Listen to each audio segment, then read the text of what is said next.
Xo'p, boshlaymiz bo'lmasa. Geometriya. Birinchi mavzu burchaklar va masofalar. Geometriyaga kirish mavzusi bo'ladi bu.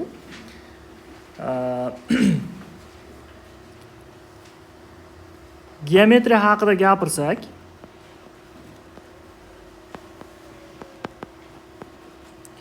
u matematikani bitta bo'limi hisoblanadi. Matematika o'zi, maktab matematikasi asosan ikkita qismdan tashkil topadi: algebra va geometriya. Algebrada nimalar o'rganilganini ko'rdinglar. Arifmetik amallardan tortib funksiyalar, progressiyalar, matli masalalar va hokazo. Geometriya nimani o'rganadi desa, geometriya shakllar va ularning xossalarini o'rganadi. Eng sodda shakldan boshlab murakkabigacha. Shakllar va ularning xossalarini o'rganadi. Geometriyani ikki qismga bo'lib o'rganamiz, o'zimizga qulay bo'lishi uchun. Birinchi qism planimetriya hamda ikkinchi qism stereometriya. Stereometriya. Yana bitta narsa aytib ketay. Ko'pchilik astronometriya bir nimalar deydi. To'g'ri aytsanglar yana ham yaxshi bo'ladi. Stereometriya. Stereometriya. Tushunarli? Astronometriya emas, trinometriya emas, boshqa emas. Stereometriya. Planimetriya tekislikdagi shakllar va ularning xossalarini o'rganadi. Stereometriya esa fazodagi shakllar va ularning xossalarini o'rganadi. Yana bir gap, fazo deganda o'zimiz odatlangan koinotni tushunmaylar. Osmon, koinot, fazo deb tushunmaylar. Hozir mana shu xonamiz ham, o'tirgan joyimiz ham fazo. Yurgan joyimiz ham. Xullas, 3 o'lchamga ega bo'lsa bo'ldi, fazo bo'ladi. 2 o'lcham bo'lsa tekislik bo'ladi. Ana multfilmlarni ko'rsanglar, ba'zilari aynan multfilm emas, animatsiyalarni ko'rsanglar, ba'zilari shu ekranga yopishib turgandek ko'rinadi, to'g'rimi? Masalan, qo'lda chizilgan multfilm bo'ladi. Ba'zilari esa ekran orqasida bir jonliga o'xshaydi. Shunday, agar ekran yumshoq bo'lsa, qo'lingni tiqib ushlasang, ushlab bo'ladigandek tuyuladi, to'g'rimi? Shunda ham bilsanglar bo'ladi, tekislik va fazoni tasavvurini-da. O'lchamini farqini sezsanglar bo'ladi o'sha yerda ham.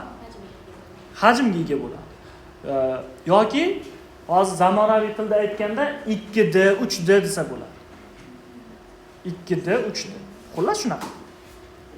Biz planimetriyadan boshlaymiz. Planimetriyada o'rganishimiz kerak bo'lgan masalada tushadigan hamma shakllarni o'rganib chiqamiz. Burchaklar, uchburchaklar, to'rtburchaklar, ko'p burchak, aylana, doira va hokazolar hammasini o'rganib olamiz. Ana undan keyin stereometriyani boshlaymiz. Tushunarli? Xo'p, endi geometriyada nimalar bo'ladi? Nimalar ishlatamiz? Geometriyada ta'riflarni ishlatamiz. Ta'rif degan narsa ishlatamiz. Ta'rif bu yangi o'rganilayotgan, yangi kiritayotgan tushunchamizning nima ekanligi. Masalan, kesma deb mana bunga aytiladi, uchburchak deb mana bunga aytiladi. Hali bilmaydigan tushunchamiz bor-ku. O'shanga ta'rif beramiz. Uning nima ekanligini anglatuvchi tasdiq bo'ladi. Aksioma bor. Teorema bor. Va teorema o'z navbatida ikki ko'rinishda bo'ladi. Xossa ko'rinishida hamda alomat ko'rinishida bo'ladi. Teorema. Xo'p, demak, ta'rif, aksioma, teorema. Endi lemma yana nimalardir degan narsalar bor, ular bizga shart emas. Xo'p, ta'rifni nima ekanligini aytdik. Aksioma, teorema nima? Aksioma maktabda ham o'zi geometriya darsida yodlattirgan o'zi ustozlarimiz bu narsani bir aniq tiniq qilib o'tib beradi-da. Aksioma nima? Hozir so'rasam ko'pchiliklar o'zi shundoq ham bilasizlar-da. Aksioma isbotsiz qabul qilinadigan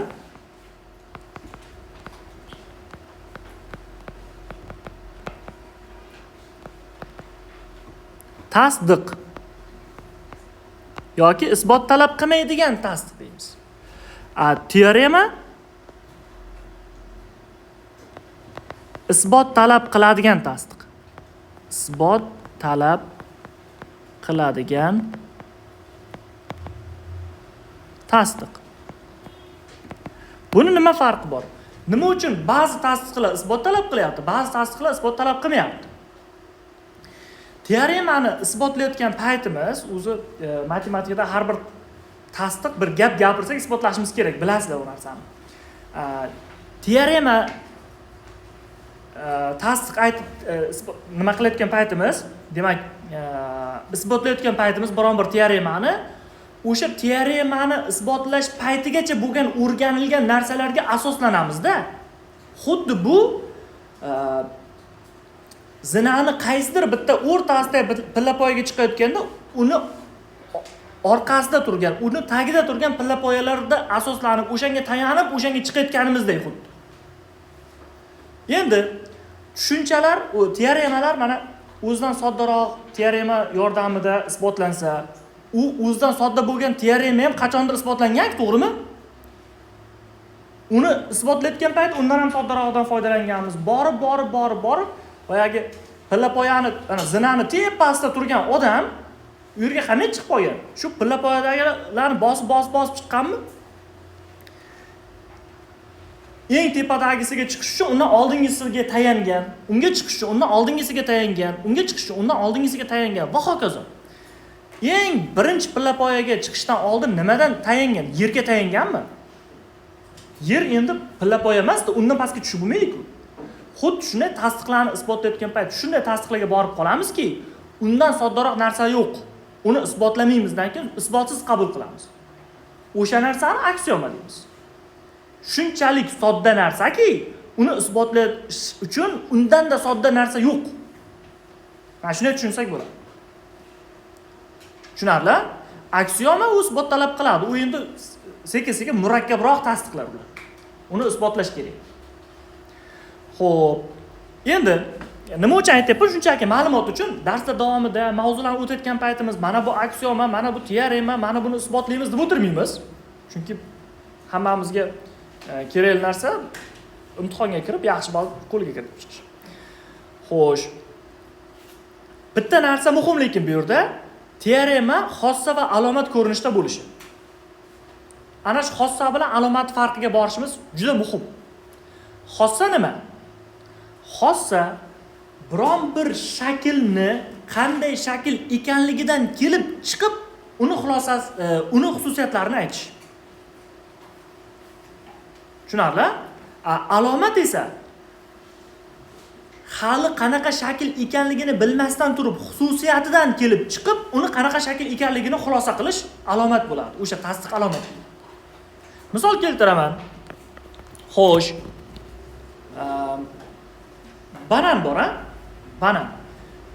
Bananni olib kelsamdan keyin, "Bolalar, mana bu banan. Buni xususiyatlarini aytinglar" desam, rangi sariq, uzunchoq bo'ladi shakli, tez buziladi, qo'yib qo'ysa tez buziladi. Ya'ni tez ayniydi deb ta'rif bersanglar bo'ladimi? O'sha aytayotgan xususiyatlaring bananning xossalari bo'ladi. Tushunarli? Men bitta quti olib kelsamdan keyin, "Bolalar, qutining ichida bitta meva bor. U mevaning rangi sariq, shakli uzunchoq. Qo'yib qo'ysa tez buzadi, 1-2 kunda aynib qoladi" desam, "Ha, bo'ldi, bu banan" desanglar, men aytgan xususiyatlar alomat bo'ladi. Belgi, alomat. Tushunyapsizlarmi? Mana masalan, aytadi, kimdir yo'qolib qolsa qidirilyapti deb e'lon beriladidan keyin asosiy belgilari deydi-ku. Bo'yi uzun yoki kalta, vazni taxminan masalan 70 kilo, sochi qora yoki sariq, sochi uzun yoki kalta, yuzida masalan chandig'i bor yoki holi bor deydi, belgi beradi. Sizlar o'sha odamni ko'rib qolsanglar, ha, birdan taniysizlar. Mana shu yo'qolgan odam shu bo'lish kerak deysizlar. Qidirilayotgan odam shu bo'lsa kerak deysizlar. To'g'rimi? ana shu aytilayotgan, ana shu narsa aytilayotgan paytda u alomat bo'ladi, belgi bo'ladi. Lekin shu odam bitta tanishing bo'lsadan keyin shu odamni ta'riflab ber desa, sen uni xususiyatlarini aytsang, u xossa bo'ladi. Biz bu narsani shakllarga ishlatamiz. Sal oldinroqqa o'tib bitta misol keltiraman. Teng yonli uchburchak. Teng yonli uchburchakni xossasini aytayotgan bo'lsak, uni asosidagi burchaklar teng bo'ladi. Mana agar uchburchak teng yonli bo'lsa, uni asosidagi burchaklari teng. Ana bu xossa. Endi bitta uchburchak bor, uni teng yonlimi, qanaqalik ixtiyor uchburchak turibdi. Shunday qarasak, asosidagi burchaklar teng. Ana xususiyatdan kelib chiqib, bo'ldi bu aniq teng yonli uchburchak deydigan bo'lsak, asosidagi burchaklarning tengligi alomat bo'lib kelyapti. Tushundinglarmi? Xossa bilan alomatni farqi shunda. Xo'p, endi ta'rif ham teorema aksiomaga o'xshab biron narsaga ta'rif berishda undan soddaroq tushunchadan foydalanamiz. Masalan, uchburchakka ta'rif berishda bir to'g'ri tutayotmagan 3 ta nuqtani ketma-ket tashtirishdan tashkil topgan shakl unaqa ta'rif beramiz-da. Bitta tushunchaga ta'rif berayotganda undan soddaroq tushunchadan foydalansak, o'sha soddaroq tushunchaga ta'rif berishda undan ham soddasidan foydalangan bo'lamizmi? Va bu zanjir borib qayerga borib taqaladi? O'zidan ham soddaroq bo'lgan tushuncha yo'q bo'lgan joyga borib taqaladimi? U yerga borib to'xtab qolamizmi? Ana shunaqa paytda ta'rifsiz kiritiladigan tushunchalar bor. Geometriyada ta'rifsiz kiritiladi quyidagi tushunchalar. Ta'rifsiz qabul qilinadigan shakllar. Planimetriyada bular ikkita. Nuqta, e'tibor beringlar, nuqta ham shaklga kiryapti. To'g'ri chiziq.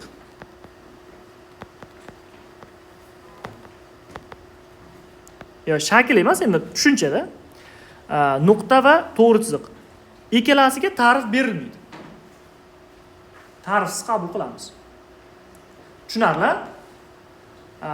Qolgan tushunchalar shularga asoslanib, shularga tayanib ta'rif berib ketaveradi.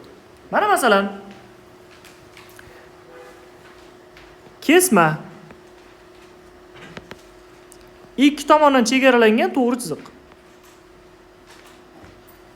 Ta'rifi bor endi. Yoki nur bir tomondan chegaralangan to'g'ri chiziq. Mana bu yoqda chegara yo'q-da. Yoki burchak.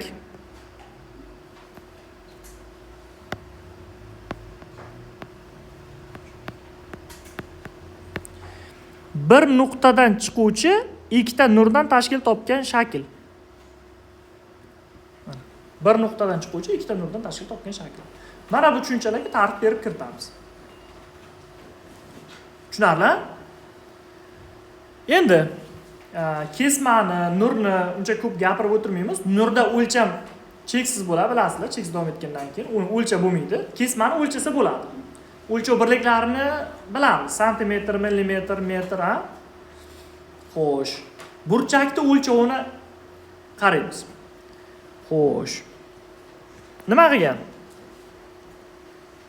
Aylanani olgan qadimda uni teng 360 bo'lakka bo'lgan. Mana bunaqa.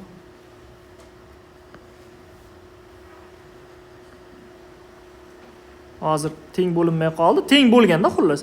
Shundan bitta bo'lakka to'g'ri keladigan markaziy burchak 1 gradus deb qabul qilingan. Aylanani bir to'liq aylanib chiqsak 360 gradus bo'ladi. Tushunarli?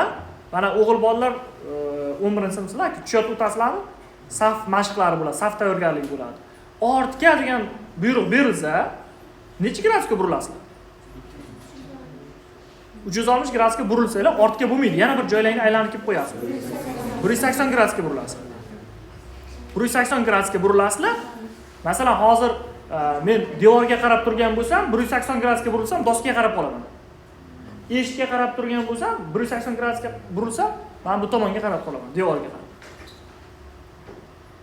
Tushunyapsizlar-a? 360 gradus degani bir aylanib kelib, qayerga qarab turgan bo'lsam, yana o'sha yerga qarab turaman degani.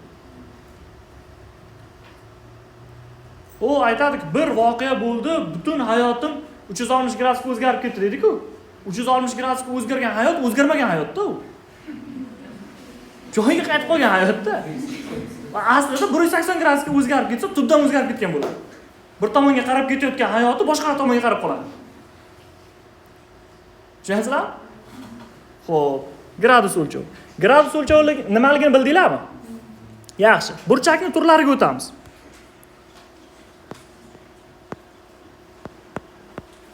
Burchakning turlari. Xo'p. O'tkir burchak bor ekan. Burchak lotin alifbosini, yunon alifbosini kichik harflar bilan belgilanadi, bu ham ma'lumot uchun. O'tkir burchak. Qanaqa burchak o'tkir burchak deyiladi desa, 0 gradusdan katta, qaranglar, gradusni endi bilasizlar, ha? 90 gradusdan kichkina. Xo'p, undan tashqari to'g'ri burchak bor. 90 gradusga teng, ha? Mana alfa deylik. To'g'ri burchak. Alfa teng bo'lsa 90 ga. To'g'ri burchak. To'g'ri burchakni belgilanishi ham shunaqa bo'ladi. Mana to'g'ri burchak qo'yib qo'yadi. Uchinchi, o'tmas burchak. O'tmas burchak. Buni qiymati 90 gradusdan katta, 180 gradusdan kichkina bo'ladi mana. Va nihoyat yoyiq burchak.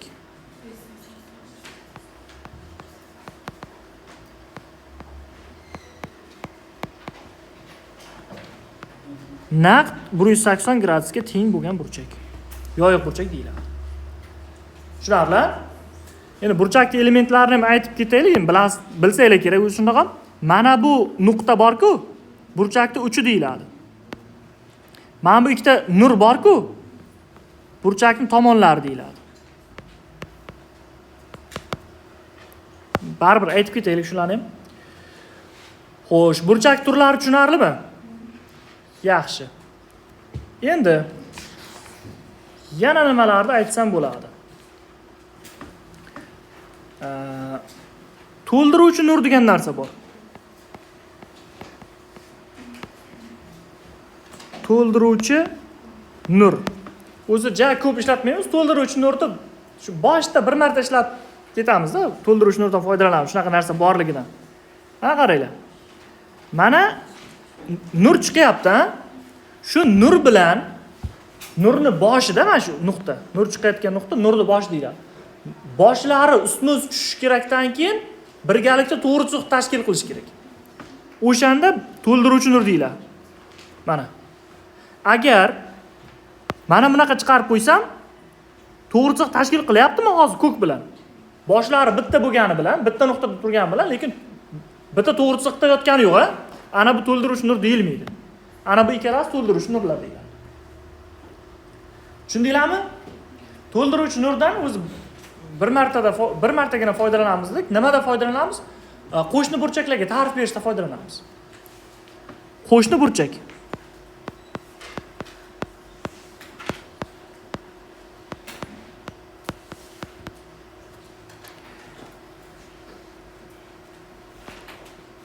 Bitta tomoni umumiy, qolgan tomonlari to'ldiruvchi nurlardan tashkil topgan ikkita burchakka qo'shni burchaklar deyiladi.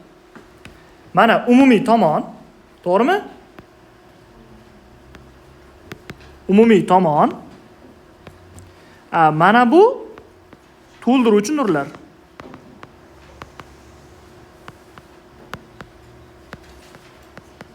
To'ldiruvchi nurlar. Mana bu burchakni alfa desam, mana bu burchakni beta desam, alfa va beta qo'shni bo'ladi.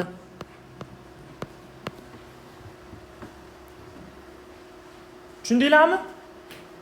Alfa bilan beta qo'shni bo'ladi. Qo'shni burchaklar haqida bilishimiz eng muhim bo'lgan narsa yig'in desa 180 gradus bo'ladi. Birgalikda yoyiq burchak tashkil qilib qoladi, chunki qo'shni burchaklar. Tushunarlimi? Qo'shni burchaklar ham. Navbat vertikal burchaklarga.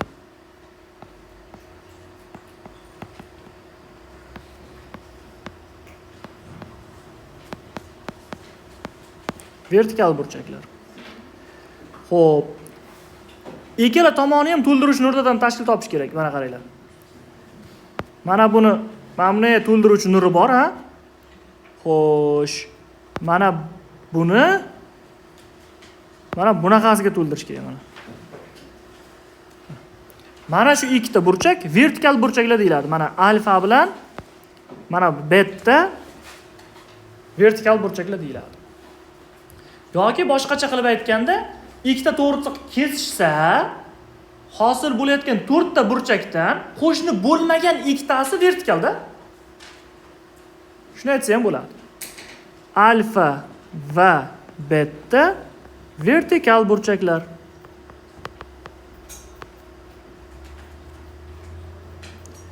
Xo'p, vertikal burchaklar haqida bilishimiz muhim bo'lgan narsa ularning tengligi. Nega teng desa? Chunki qaranglar. Mana burchakni qanaqadir gamma desam, gammaga alfani qo'shsam ham 180 mi? Qo'shni-ku. Gammaga betani qo'shsam ham 180 mi? Endi bitta miqdorga ikkita miqdorni qo'shsanglar teng chiqaversa, o'sha teng miqdor qo'shgan bo'lasizlar. Alfa bilan beta shu uchun teng. Savollar bormi?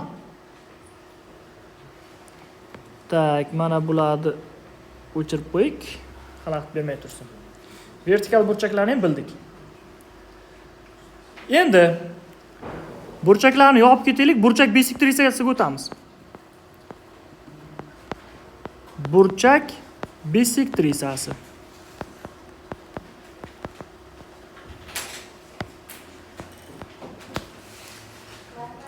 Mana burchak olaylik bitta. Ta'rifiga e'tibor beringlar. Burchakni uchidan chiqib, uni teng 2 ga qaytaraman bolalar. Teng 2 ga bo'luvchi nur. Ya'ni mana burchak bilan mana burchak bir-biriga teng. Ana shunda shu chiqqan nur bisektrisa deyiladi. Bisektrisa so'zini ham ma'nosi teng 2 ga bo'laman deganda. Tushunarli? Burchak bisektrisasi shu. Agar burchakni uchidan chiqsa-yu teng 2 ga bo'lmasa, u bisektrisa deyilmaydi. Faqat teng 2 ga bo'lishi kerak bisektrisa bo'lish uchun. Tushunarlimi? Xo'p. Endi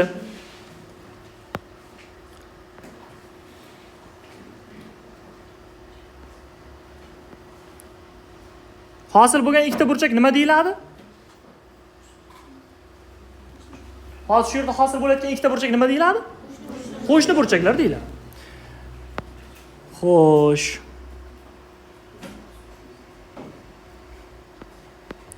Bu chizgan nurim nima edi? Bisektrisa, to'ppa-to'g'ri. Yana nima chizdim men?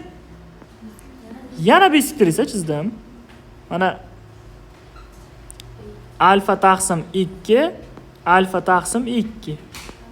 Beta taqsim 2, beta taqsim 2 deylik. Xo'sh. Menga hozir bisektrisalar orasidagi mana bu burchak qiziq. Qani nima bo'lar ekan? Mana shu burchak qiziq. Ko'rinyaptimi? Shu burchakni hisoblab ko'raman, qaranglar. Nimani bilaman? Alfaga betani qo'shsam 180 ligini bilaman. Menga qiziq bo'lgan bo'yab qo'ygan burchagim nechta burchakdan tashkil topyapti? Ikkita. Qaysi? Alfa, beta taqsim 2, alfa taqsim 2. Ularni ikkosini qo'shsamchi 90 gradus bo'ladi. Men qo'shni burchaklarni ixtiyoriy chizdimmi? Ixtiyoriy chizdim. Ikkosidan bisektrisa o'tkazdim-a? Qo'shni burchak qanaqa bo'lishidan qat'iy nazar, ikkita bisektrisasini chiqaradigan bo'lsak, ular orasidagi burchak 90 gradusga teng bo'lar ekan, yoki boshqacha qilib aytganda qo'shni burchaklarning bissektrisalari o'zaro perpendikulyar. Perpendikulyar degan 90 gradusda. Albatta 90 gradusda kesishadi degan. O'zi hozir shu narsaga o'tamiz, qaranglar. Xo'p, demak, mana bu yerga mana bunaqa belgichani qo'yib qo'yamiz mana. Tushundinglar-a? Yaxshi. Xo'p, endi burchaklarga oid aytishimiz kerak bo'lgan narsalarni hammasini aytdik. Burchaklarning turlarini aytdik. Qo'shni burchaklar, vertikal burchaklar, bissektrisani aytdik. Qo'shni burchaklarning bissektrisalari perpendikulyar bo'lishini ham aytdik. Endi to'g'ri chiziqlarda o'zaro vaziyat. To'g'ri chiziqda mana simga o'xshatsak, qattiq sim bo'lak, tarang tortilgan sim bo'lak, simga o'xshatsak. Ikkita simni olsakdan keyin polga otib olsak. Qanaqa vaziyatlar bo'lishi mumkin? Ikkita to'g'ri chiziqning o'zaro vaziyat. Xo'p, o'sha ikki to'g'ri chiziq kesishi mumkinmi? Kesishi mumkin. 1. Kesishadi. 2. Kesishmasligi mumkinmi? Mana buni aytish mumkin, a? Qancha davom ettirsa ham kesishmaydi-da. Bu kesishmaydi. Agar ikkita to'g'ri chiziq tekislikda kesishmasa, u to'g'ri chiziqlarni parallel to'g'ri chiziqlar deymiz. Parallel. Mana bu to'g'ri chiziq nomini A, buni nomini B desak, bunda ham A, bunda ham B desak, parallellikda belgisi ham bor ekan o'zini. A ikkita tayoqcha, B. Parallel emasligini ham belgisi bor. A ikkita tayoqcha ustidan chizib qo'yamiz. Parallel emas deb. Teng emas deb tengni ustidan chizib qo'ydik-ku. Shunga o'xshab. Endi kesishishini bitta turi bor. Kesishida bitta turi bor. Agar ikkita to'g'ri chiziq kesishsa, kesishdan hosil bo'lgan burchak 90 gradusga teng bo'lsa, bu ikkita to'g'ri chiziqni perpendikulyar deb ataymiz. Perpendikulyar. Buni ham o'zini belgisi bor ekan. A, mana bunaqa belgi, B. Tushunarli? Bu A va B to'g'ri chiziqlar perpendikulyarligini anglatadigan belgi. To'g'ri chiziqlarning o'zaro vaziyatini tushundikmi? Yaxshi. Xo'sh. Mavzu shundan iborat. Endi bu yerga nima qilsak bo'ladi? Ora-oradan turli xil misollarni ishlab ko'rsak bo'ladi.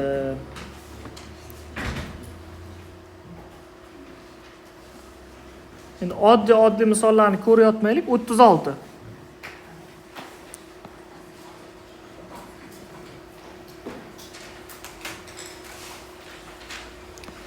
Mana buni x debdi, mana buni 2x debdi.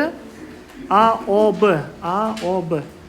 Mana shu burchak so'ralyapti. Mana bu yerda A nuqta bor ekan, mana bu yerda O nuqta bor ekan, mana bu yerda B nuqta, mana bu yerda S nuqta. Quloq solamiz. Burchak AOB bizdan so'ralyapti. Xo'sh. Shu x va 2x burchaklar qanaqa burchak deyilar ekan? Qo'shni burchaklar. Bu haqida nima bilamiz? X qo'shilgan 2x barobar 180 gradus. 3x barobar 180 gradus, x barobar 60. Bizda noma'lum bo'lgan burchak qaysi bo'lyapti? 2x bo'lyapti. 2x teng 120 gradus. Javob 120 gradus bo'ladi. Ya'ni burchak AOB teng 120 gradus. Tushunarlimi? Xo'sh, 41.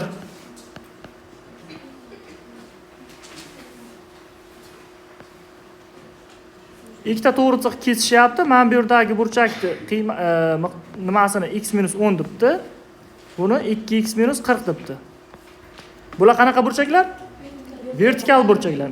Vertikal burchaklar haqida nima bilamiz? Bir-biriga teng. 2x minus 40 teng x minus 10. X teng 30 gradus. X topish so'ralgan o'zi. X teng 30. Bu ham qiyin emas. Xo'p. Soat strelkalariga oid bitta ma'lumot aytib ketaman. Va soat 0.5 gradus taqsim minut. Hozir tushuntiraman. Va minut 6 gradus taqsim minut. Bu nima degani? Agar strelkali soatga hisoblab ko'radigan bo'lsak, soat strelkasi sekinroq aylanadigan bor-ku. 1 minutda yarim gradusga burilar ekan. 1 minutda yarim gradusga burilar ekan. Minut strelkasi esa 1 minutda 6 gradusga burilar ekan. Tushunarli? Buni keltirib chiqarish muammo emas. O'zi bir aylanib kelish 360 gradus deb hisoblasanglar, xuddi shu narsalarga erishasizlar. 64. Soatning soat mili, ya'ni soat strelkasi 2 soatda necha gradusga buriladi? 2 soat necha minut? 120 minut.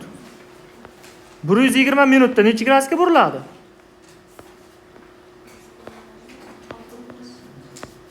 Ko'paytiramiz. Soat strelkasi 0.5 gami?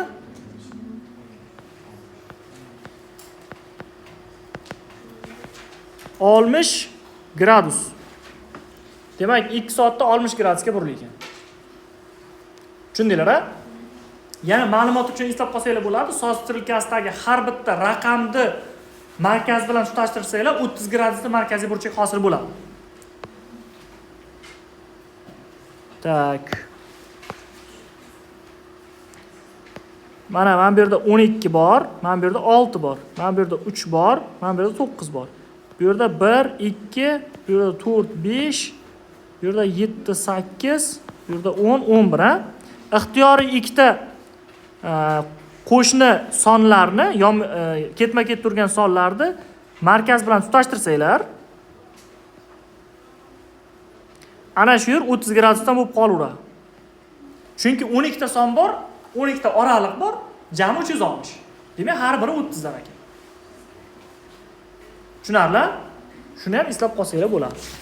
Bu nima uchun bu narsalarni aytyapmiz? 67-misolda ichib ko'rsataman, qaranglar.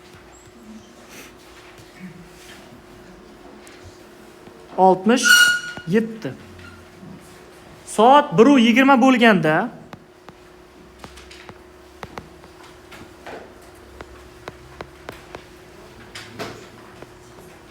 soat 1:20 bo'lganda soatning minut va soat mili orasidagi burchakni toping.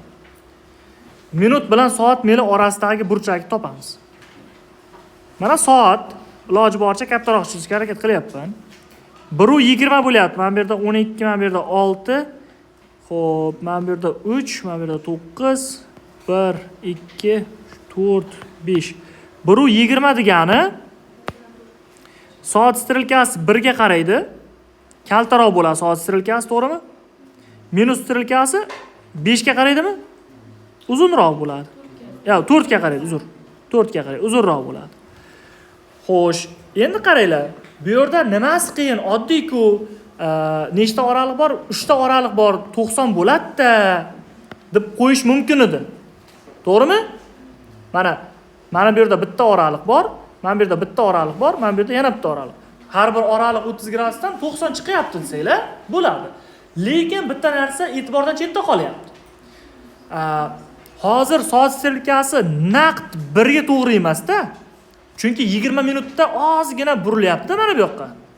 Chunki soat strelkasi minus strelkasi 12 dan 12 ga aylanib borguncha qimirlamay turib 12 ga borganda taqib keyingi songa o'tib qolmaydi-ku birdan. To'g'rimi? Shu 12 dan aylanib qaytib 12 ga borguncha soat strelkasi sekin navbatdagi songa qarab suzib ketavergan bo'ladi, to'g'rimi? Shuni hisobiga mana bu yerda ozgina burchak farq bo'ladi. Endi tepada yozgan ma'lumotlarni ishga solamiz.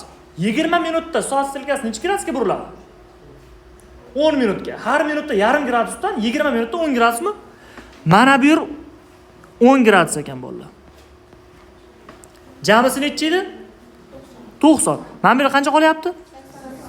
Ana javob 80 gradus bo'ladi. Tushundinglar, ha? Javob 80 gradus bo'ladi.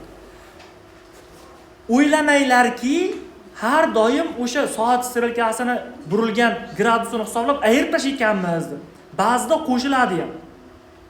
Ba'zida qo'shiladi. Xo'p. Qachon qo'shiladi? Qachonki minus strelkasi soat strelkasidan o'tib ketsadan keyin mana bunaqa vaziyatlarda qo'shiladi-da. Ana misol uchun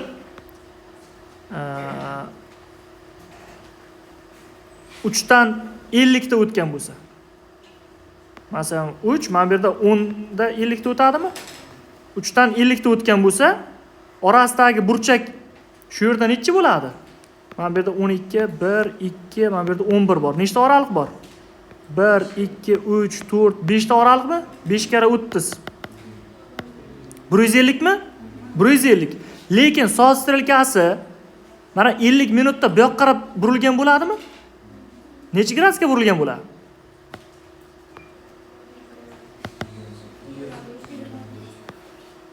Ta 50 minutda 25 gradusga burilgan bo'ladimi? Bu degani 4 gacha 5 gradus qolibdi deganida. Mana bu yer necha gradus bo'ldi shunda?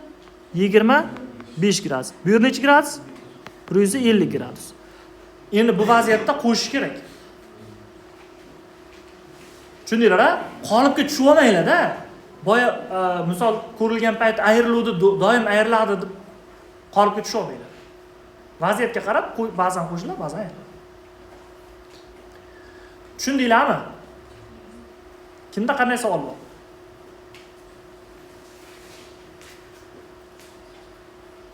Hech kimda savol yo'q.